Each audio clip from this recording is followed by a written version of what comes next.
El otro ruido que tiene es aquí en los tornillos estabilizadores.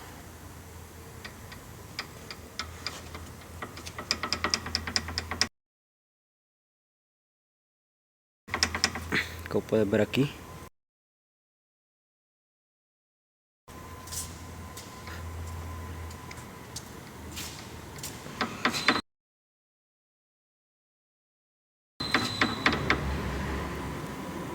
Y reemplazo de horquillas.